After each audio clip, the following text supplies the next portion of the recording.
7 April 2018 ঘটনাটি ঘটে উত্তরপ্রদেশের একটি জেলা শামলির অন্তর্গত দয়ানন্দ নগরে। রাত তখন প্রায় 9:30 বাজে।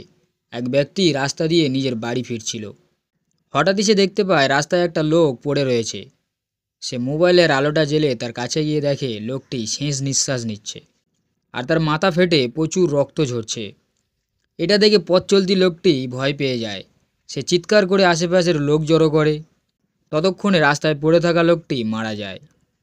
এরপর গ্রামের লোকেরা পুলিশকে খবর দেয়। কোতোয়ালি থানাতে খবর আসা মাত্রই এসএসআই চিত্তনারায়ণ ধাইয়া টিম নিয়ে পৌঁছে যায় ঘটনাস্থলে।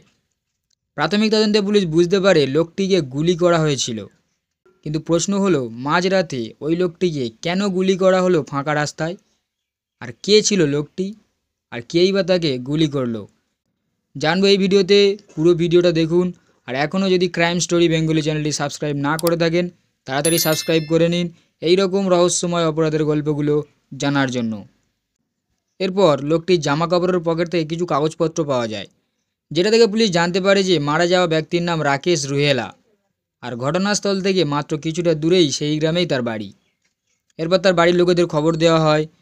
বাড়ি থেকে স্ত্রী, ছেলে ও মেয়ে দৌড়ে ঘটনাস্থলে পৌঁছে যায়। তাদের অবস্থা খুবই খারাপ ছিল। তারা শুধু একটা প্রশ্নই করছিল, তার স্বামীকে কে মেরেছে। ছেলে মেয়ে বলছিল তাদের বাবাকে কে খুন করেছে। এরপর পুলিশ বডিটাকে হেফাজতে নিয়ে পোস্টমর্টমের জন্য পাঠায় আর তদন্ত শুরু করে। প্রথমে পুলিশ মারা যাওয়া রাকেশ রুহেলা অত রাতে ওই জায়গায় কী করছিল তার খবর নেয়। বাড়ির লোকের কাছ থেকে পুলিশ জানতে পারে রাকেশ ওই টাইমে প্রতিদিন বাড়ি ফেরেন। আসলে রাকেশ গাজিয়াবাদের লোনির একটি কলেজে ল্যাবের সহকারী হিসেবে কাজ করতেন। সকাল 8টায় বাড়ি থেকে বেরোতেন আর রাত 8টায় বাড়ি পৌঁছতেন। কিন্তু সেদিন অত রাত কেন হচ্ছিল সেটা নিয়ে বাড়ির লোক খুবই চিন্তিত ছিল। আর ঠিক সেই সময় পুলিশের ফোন আসে এই খবরটা দেওয়ার জন্য। এরপর পুলিশ লুটপাটের অ্যাঙ্গেল থেকে তদন্ত শুরু করে। তারা ভাবে চুরি ছিনতাই করতে এসে হয়তো লোকটিকে গুলি করা হয়েছে। কিন্তু রাকেশ যা যা সোনার জিনিসপত্র পড়েছিল তার একটাও চুরি হয়নি। আর মোবাইল, টাকা পয়সা অ্যাজ ইট ইজ তার পকেট থেকেই পাওয়া গেছে। তাহলে লুটপাটের অ্যাঙ্গেলটাও পুলিশদেরকে কোনো ক্লু দিতে পারল না। এরপর পুলিশ সেই ব্যক্তিকে ডাকে যে প্রথমে রাকেশকে মরতে দেখেছিল। তার কাছ থেকেও পুলিশ কিছুই জানতে পারে না। এদিকে গ্রামের লোকেরা ধর্ণা প্রদর্শন করছিল, থানা ঘেরাও করছিল, হাঙ্গামা করছিল। ঘটনাটি ঘটেছিল 7 তারিখে। 5 দিন পার হয়ে যায়, তাও কোনো ক্লু পুলিশের হাতে আসেনি। এদিকে হঠাৎই থানা আধিকারিক যে ছিলেন, যে এই কেসটা তদন্ত করছিলেন, তার ট্রান্সফার হয়ে যায়।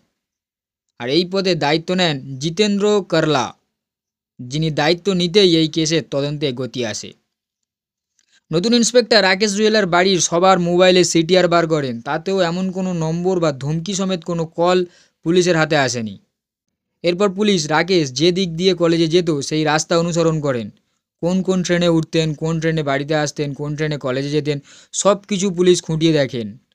আর পুলিশ জানতে পারেন নিকটবর্তী রেল স্টেশন থেকে দয়ানন্দনগরে রাকেশের বাড়ি প্রায় 1.5 কিলোমিটার, যেটা সে হেঁটেই যেত। এরপর পুলিশ ওই 1.5 কিলোমিটারে যতগুলো সিসিটিভি ফুটেজ আছে সবগুলোকে চেক করতে শুরু করেন। প্রতিটা সিসিটিভিকে নিখুঁতভাবে দেখার পর পুলিশের হাতে আসে একটি ফুটেজ, যেটাতে দেখা যায় ঘটনাস্থল থেকে কিছুটা দূরে একটা বাইকে 2জন ছেলে বসে রয়েছে। পাশে একটা দোকানও ছিল। এরপর পুলিশ এই দোকানে পৌঁছায়। রাকেশের ফটো দেখিয়ে জিজ্ঞাসা করে সেদিন এই লোকটা তোমার দোকানের সামনে দিয়ে গেছিল কি না। কারণ ওই দোকানের পরে আর কোনো সিসিটিভি ফুটেজ ছিল না ঘটনাস্থল পর্যন্ত। দোকানদার জানায় শুধু গেছিল না স্যার, আমার দোকান থেকে কিছু জিনিসপত্রও কিনে নিয়ে গেছিল। এরপর পুলিশ এও প্রশ্ন করে যে ওর পেছনে কেউ গেছিল কি না, কেউ ওকে ফলো করছিল কি না। তখন দোকানদার জানায় উনি একলাই গেছিলেন। এরপর সেই বাইকে বসে থাকা 2জন ব্যক্তির ফটো পুলিশ দোকানদারকে দেখায়, যেটা দেখে দোকানদার যা বলে সেটা পুলিশকেও অবাক করেছিল। আসলে দোকানদার জানায় বাইকের পিছনে বসে থাকা ছেলেটি রাকেশের নিজের ছেলে বিশাল, যেটা শুনে পুলিশও অবাক। বাবার মৃত্যুর সময় ছেলে ঘটনাস্থল থেকে কিছুটা দূরে কেন, কী করছিল সেখানে? এরপর পুলিশ রাকেশের ছেলে বিশালকে হেফাজতে নেয় আর প্রশ্ন করে। বিশাল পুলিশকে জানায় আমি দুধ আনতে গেছিলাম, কিন্তু আমি বাবাকে দেখতে পাইনি। কিন্তু হ্যাঁ, আমার সাথে যে ছিল সে সমীর, আমার দিদির বন্ধু। আমাদের সাথে আরও একজন ছিল যার নাম সাদাব। এরপর পুলিশ 3জনকে হেফাজতে নেয়। বিশালকে প্রথমে প্রশ্ন করে তাকে ছেড়ে দেওয়া হয়, তার কাছ থেকে কিছুই জানতে পারে না। তারপর সমীর ও তার বন্ধু সাদাবকে সন্দেহ দেখিয়ে প্রশ্ন করা হয়। পুলিশ তাদেরকে বলে, আমরা সমস্ত প্রমাণ পেয়ে গেছি, তোমরা নিজেরা স্বীকার করো যে এই হত্যাটা তোমরা নিজেরাই করেছো। তখন সমীর ভয় পেয়ে যায় আর বলে, স্যার আমরা কোনো হত্যা করিনি, আসলে ওটা ভাড়া করা গুন্ডারাই করেছিল। পুলিশের সন্দেহটা তারা নিজেরাই সত্যি বলে প্রকাশ করে। পুলিশ এবার শক্তি দেখিয়ে প্রশ্ন করে, কে হায়ার করেছিল এই গুন্ডাগুলোকে? তখন সমীর জানায়, রাকেশ রুয়েলার ছোট্ট মেয়ে বৈষ্ণবী রাকেশকে হত্যা করার জন্য হায়ার করেছিল এই গুন্ডাগুলোকে। এরপর পুলিশ বৈষ্ণবীকে হেফাজতে নেয়। প্রথমে বৈষ্ণবী কিছু না বললেও তাকে যখন পুলিশের 3rd ডিগ্রি দেওয়ার কথা বলা হয় তখন সে ভয় পেয়ে সবটা বলে দেয়। আর তখনই ছোট্ট একটা গল্পের প্রকাশ হয়। আসলে রাকেশ রুয়েলার ছোট্ট মেয়ে বৈষ্ণবী রুয়েলা সমীরকে খুব ভালোবাসতো। তাদের ভালোবাসা এতটাই মাত্রা ছাড়িয়েছিল যে একদিন তারা যখন ওয়ো থেকে বেরোচ্ছিল তখন রাকেশ তাদেরকে দেখে ফেলে।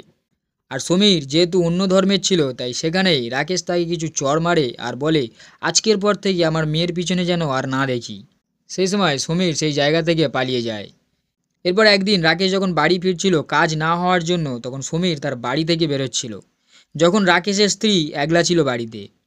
এর মানে সমীর রাকেশের মেয়ে ও স্ত্রীর সাথে অনৈতিক সম্পর্ক চালিয়ে যাচ্ছিল। যেটা দেখে রাকেশ তার স্ত্রীকে প্রশ্ন করে, তোমার সাথে সমীরের সম্পর্ক আমি জানতে পেরেছি। রাকেশের স্ত্রীও অবাক হয়ে যায়। সে ভাবে যে আমাদের এই গোপনীয় সম্পর্ক কিভাবে জানতে পারলো রাকেশ, যেটা নিয়ে তাদের মধ্যে ঝগড়া এমনকি মারপিটও হতো। এরপর থেকে তাদের বাড়ি প্রায়শই ঝগড়া ঝামেলা লেগে থাকতো। মেয়ের সাথে বাবার, স্ত্রীর সাথে স্বামীর, খুঁটিনাটিতে তাদের ঝামেলা হতো। কিন্তু বৈষ্ণবী এটা জানতো না সমীরের সাথে তার মায়ের একটা রিলেশনশিপ রয়েছে।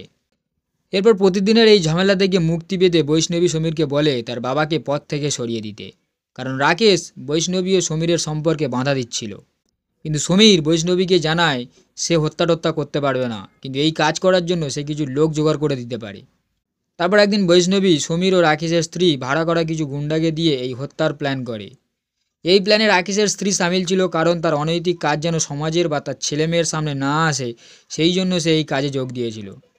কিন্তু সে জানতো তার মেয়ের সাথে সমীরের সম্পর্ক রয়েছে, তার সত্ত্বেও সে এই প্ল্যানে সামিল ছিল। এই ঝগড়া ঝামেলা থেকে রাকেশ এটা বুঝতে পেরেছিল যে তার স্ত্রী ও মেয়ে তার বিরুদ্ধে কিছু একটা স্টেপ নিতে পারে, কিন্তু নিজের পরিবার কিছু করার নেই।